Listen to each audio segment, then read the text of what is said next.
దేవునికి స్తోత్రములు. మీ అందరికీ నా వందనములు. ఈ రోజు దేవుని వాగ్దానము.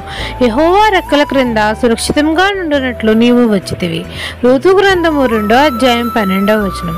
పరిశుద్ధుడైన మన తండ్రి అయిన యెహోవా రెక్కల క్రింద సురక్షితంగా నుండినట్లు నీవు వచ్చితివి అని మన తండ్రి మనతో సెలవిస్తున్నారు. మన తండ్రి అయిన యెహోవా పరిశుద్ధుడు కనుక మనం అందరము పరిశుద్ధత కలిగి జీవించాలి. మనం అందరం పరిశుద్ధంగా ఉండుటకు మనల్ని మనమే ప్రతిష్ఠించుకోవాలి. విశ్రాంతి దినమును పరిశుద్ధంగా ఆచరించుటకు మనము జ్ఞాపకం ఉంచుకోవాలి. దేవుని సన్నిధి కనబడుటకే మనం అందరము సిద్ధపడి ఉండాలి. మనం అందరం ఆయన సన్నిధికి వచ్చి తండ్రికి మొరపెట్టాలి. తండ్రి అయిన యెహోవాను, తండ్రి ప్రియకుమారుడైన యేసయ్యను మనం అందరము ఘనపరచాలి, కీర్తించాలి, మహిమపరచాలి. అప్పుడు తండ్రి మనకు తోడుగా ఉండి తండ్రి తన రెక్కల క్రింద మనల్ని సురక్షితంగా కాచి కాపాడతాడు. తన కాపాడే దూతలను కాపుదలుగా ఉంచుతాడు. మనకు సంపూర్ణమైన బహుమానాలు ఇస్తాడు. మనకు రక్షణానందాన్ని దయచేస్తాడు. ఈ దిన వాగ్దానం మీ నా జీవితంలో నెరవేరాలని కోరుకుంటూ దేవుని సువార్తా పరిచర్యలో మీ సహోదరి. ఆమెన్.